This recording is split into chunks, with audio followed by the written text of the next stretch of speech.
Bonjour à tous et bienvenue dans cette vidéo. Je suis accompagné de Charlène de l'école des profs. Salut à tous. Dans cette vidéo, nous allons voir 4 cartes que Charlène a choisies au préalable dans une vidéo. Et ces 4 cartes font partie de la réunion au sommet. Donc elle va prendre 4 cartes qui ont un rapport avec, on va dire, avec la facilité, je sais pas comment dire ça.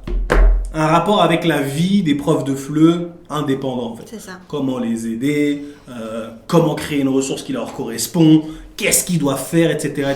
concernant 4 thèmes. Alors, c'est parti Charlène, je te laisse prendre une carte et puis me dire ce que tu en penses. Tu as que 5 minutes. J'ai 5 minutes par carte, on va essayer d'être concis. Ouais. Alors, je vais prendre la première carte qui est sur la durée. Donc, je vais vous montrer la carte. Il y a écrit combien de temps doit durer un cours. Combien de temps doit durer un cours. Et je vais dire qu'en fait, ça dépend.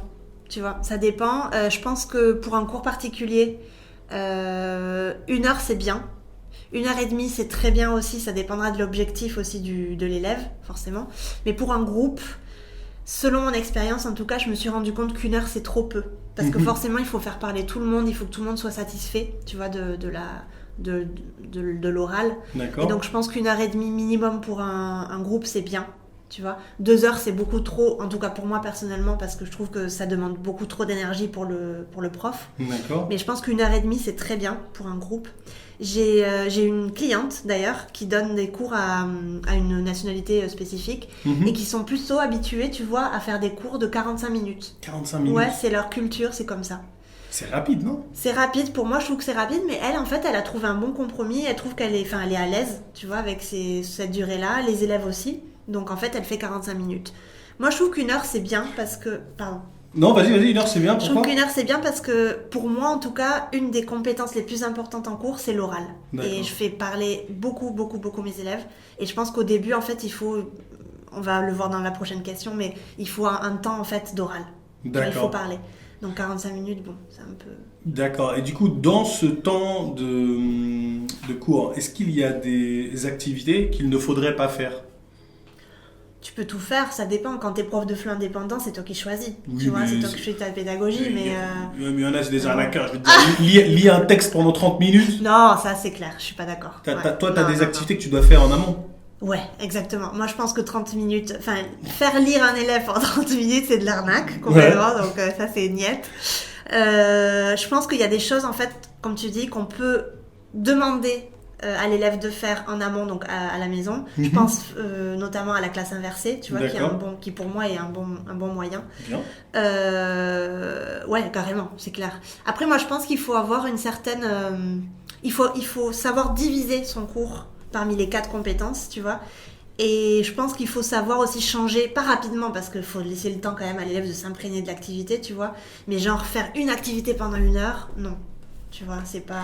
Oui, d'accord. Tu vois ce que je veux dire ? Du coup, toi, le bon cours, ce serait, je sais pas moi, le bon cours ou la bonne ressource, parce que tout à l'heure, je vais te montrer en fait la ressource, à quoi elle ressemble. D'accord. Mais en gros, je fais souvent ça. Compréhension orale, en fait, c'est une sorte de document déclencheur. Ouais, exactement. Ensuite, tu as des questions sur la compréhension orale, de la grammaire sur ce qui s'est dit dans la compréhension orale. C'est ça. Je sais pas si tu vois un peu, tu as un peu de tout comme ça. C'est ce que moi je fais. Ah, c'est ce que toi tu fais. C'est très bien, je suis complètement d'accord avec toi. D'accord, donc là je suis sur la bonne voie là. T'es sur la bonne voie, tu peux continuer comme ça. Ok.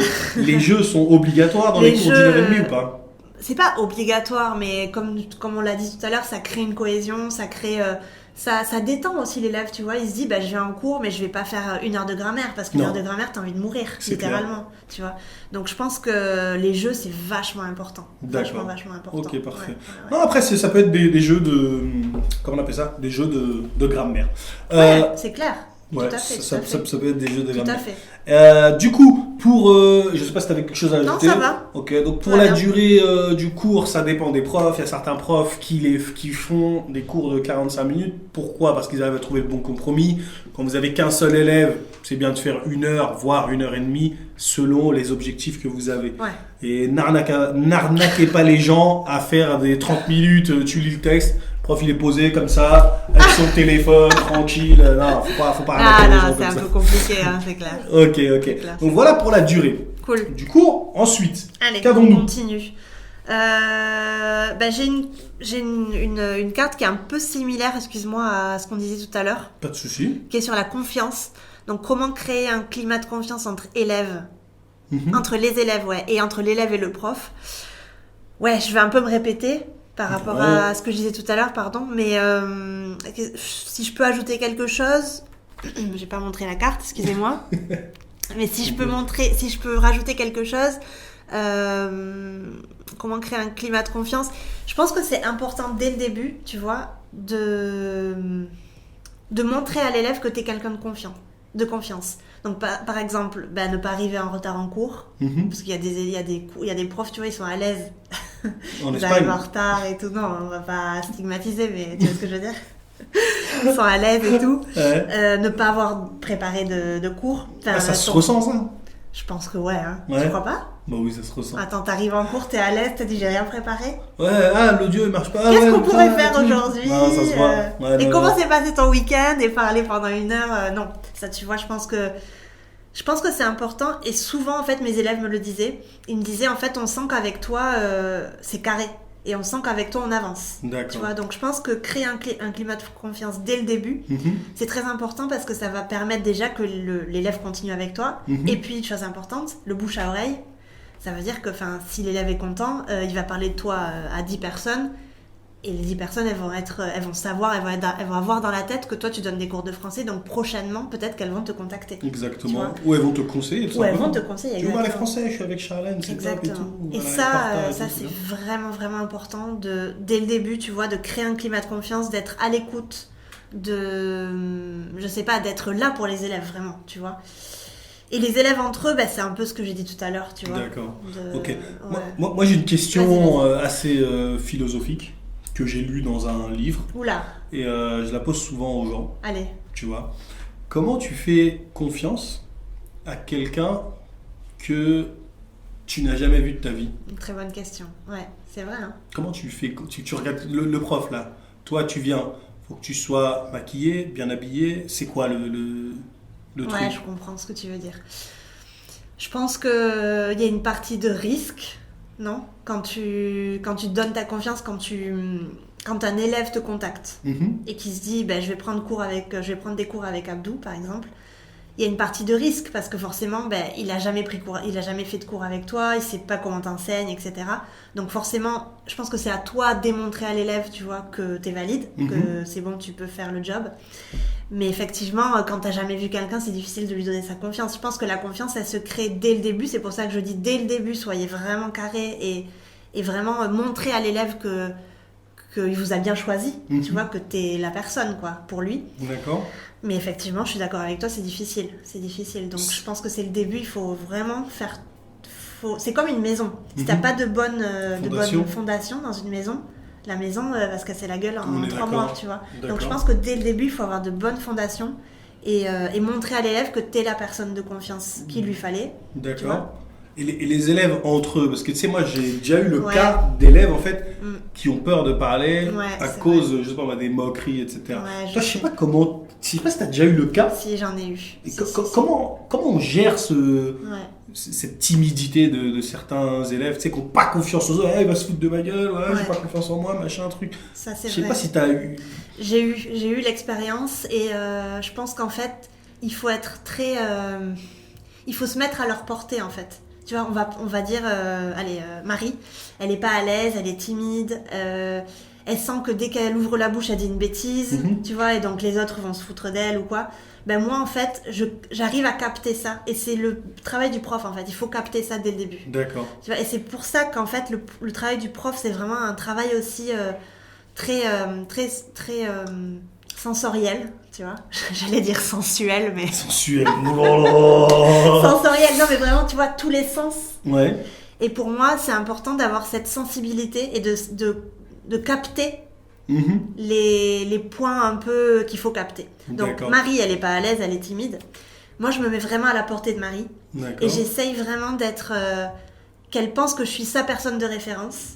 tu vois, et quand elle ouvre la bouche, qu'elle me regarde, parce que forcément c'est toujours ça, tu vois, ils ont du mal, donc ils regardent le prof, ils sont tétanisés, et toi t'es là, tu rigoles, tu souris, et tu t'approuves ce qu'elle dit, tu vois, et même si elle se trompe, c'est pas grave, tu vois, tu reviens sur ces trucs. Là, tu viens de dire un truc hyper important, si elle se trompe, c'est pas grave. Absolument pas.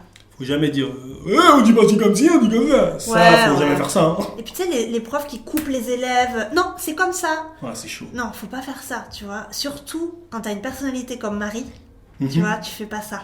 T'attends qu'elle parle, tu vois.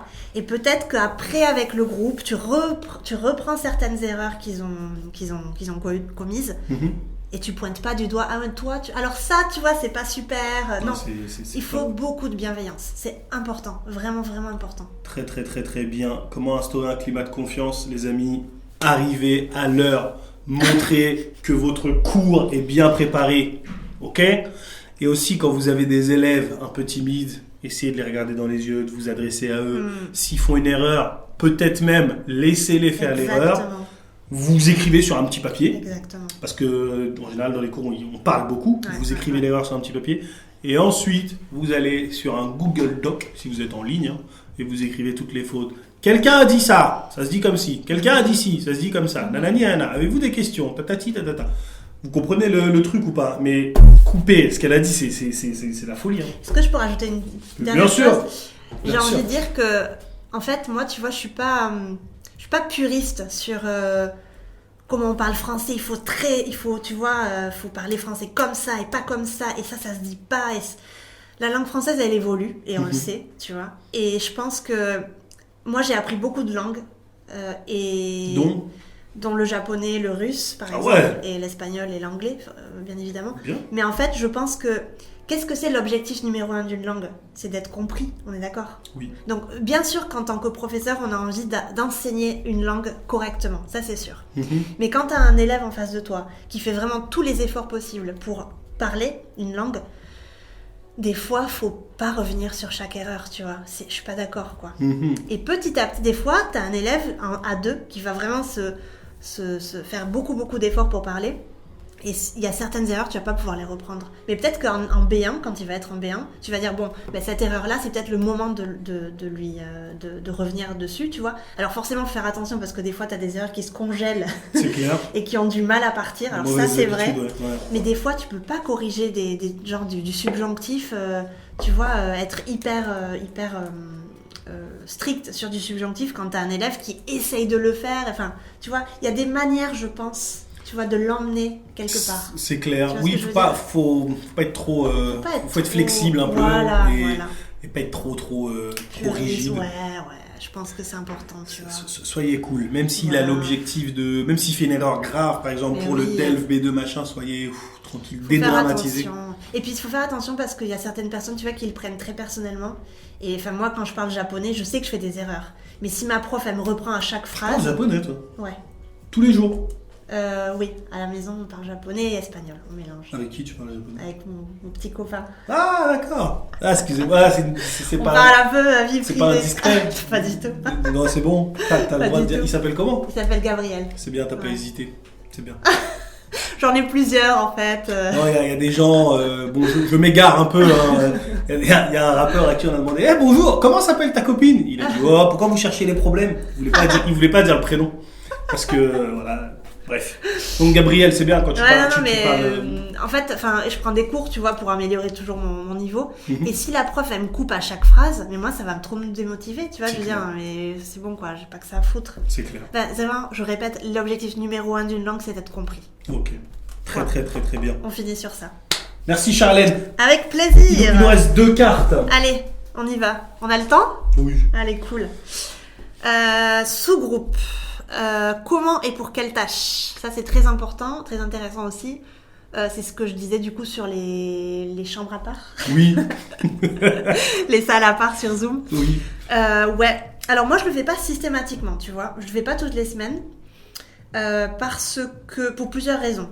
Généralement, dans mes groupes, j'ai 4 personnes. Il y a un absent, par exemple, parce que ça peut arriver. J'en ai 3. C'est un peu difficile, tu vois, de faire des sous-groupes après. Par contre, quand j'en ai 4, j'essaye autant que possible de faire des activités de 2. D'accord. Et je les laisse un quart d'heure. D'accord. Tu vois. Qu'est-ce que fait le prof pendant ce quart d'heure-là? On n'en parle pas. Très curieux. Ah, tu rentres pas dans les salles espionner vite fait comme ça? Non, parce que... Non, c'est juste un quart d'heure, tu vois. C'est juste un quart d'heure, moi je les laisse faire. Et il n'y a jamais de... quand on revient sur la salle principale, ils ont fait ce qu'il fallait faire, tu vois. Ah, c'est bien. Ils chôment pas, quoi. D'accord. Ils peuvent te contacter et tout? Ouais, il y a sur Zoom, en fait, tu peux envoyer des messages et il n'y a pas de problème. C'est bien. C'est génial. Qu'est-ce que fait le prof? Moi, qu'est-ce que je fais? Je vais aux toilettes, Ouais. je bois un verre d'eau. Avec l'ordinateur et tout? Non, Je laisse l'ordinateur ici, je vais aux toilettes, je bois un verre d'eau. Ouais. Je regarde si j'ai reçu un email. C'est aussi intéressant. Tu peux corriger des productions. Ou je peux corriger aussi s'il y a moi. un truc à corriger, c'est vrai.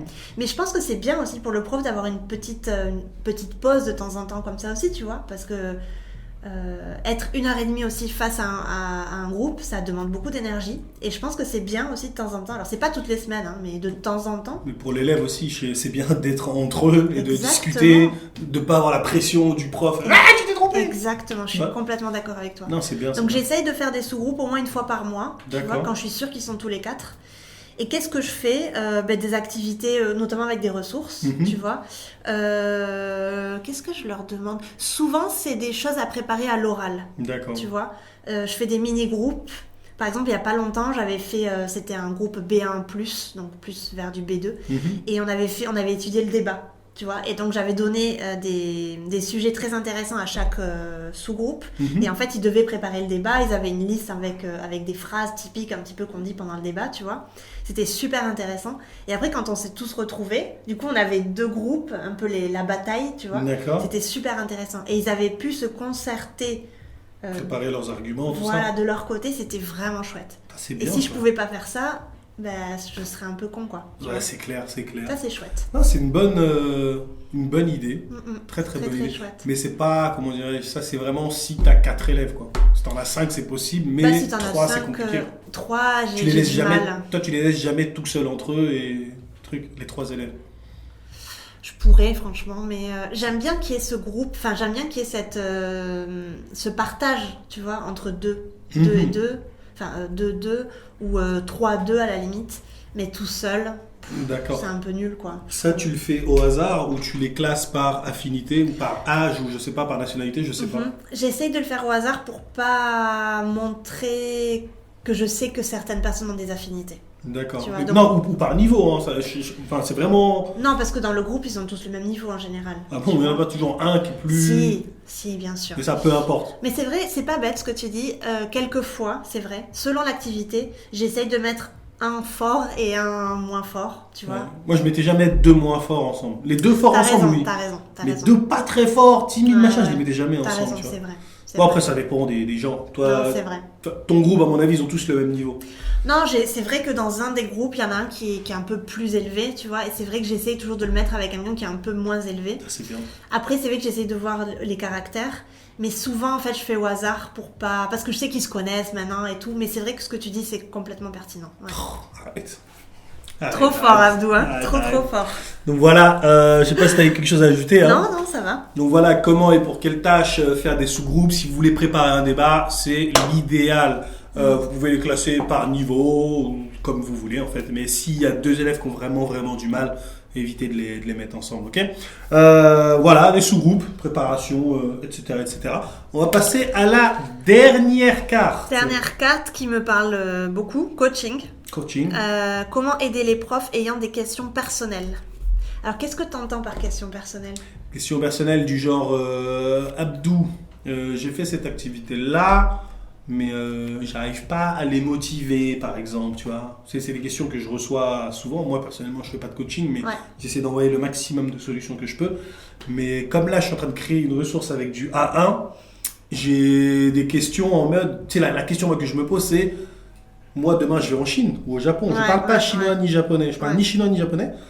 Tu parles pas japonais? Non. Orewa Abdou. Tu comprends? Bien sûr. Voilà, je connais, voilà. Et comment dirais-je? Comment, moi, j'aimerais bien qu'on me coach là-dessus, par exemple, comment enseigner ça? D'accord. Comment enseigner? Comment utiliser la ressource que je suis en train de créer avec des gens dont tu parles pas la langue? Ok. C'est avec des apprenants dont tu parles pas la langue. Ok.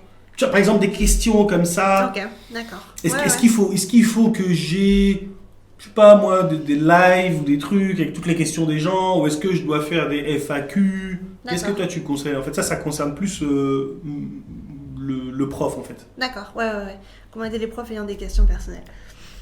Déjà, je pense qu'une des qualités d'un bon coach, et je me considère pas coach parce que j'ai pas fait d'études pour ça ni rien, mais je pense que... Mais t'es coach. Mais j'aime pas dire que je suis coach. J'aime dire que j'accompagne les professeurs à devenir libres, mais j'aime pas trop le mot coach, tu vois.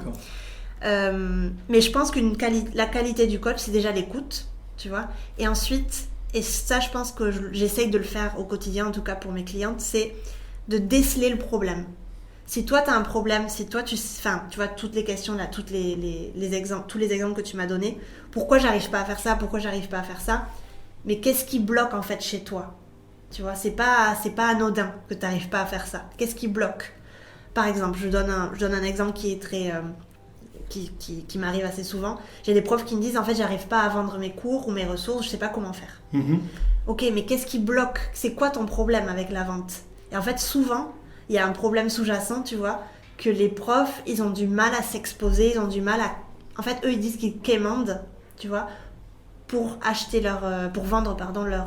Non, ils quémandent les clients, les élèves, tu vois, d'acheter un petit peu leur cours. Donc, en fait, ils se sentent dans une position un petit peu de quémander, de demander. Et ça, en fait, ça les bloque. D'accord. Et en fait, il faut casser un petit peu ces patterns, tu vois. Il faut casser ces trucs-là. Ces patterns. Ces patrons. Il faut casser ces structures-là pour qu'ensuite, le prof, il se sente à l'aise de faire X ou Y. D'accord. Tu vois ce que je veux dire? Donc déjà, une des choses, c'est écouter les profs attentivement et vraiment essayer de déceler le problème qu'il y a sous sa question.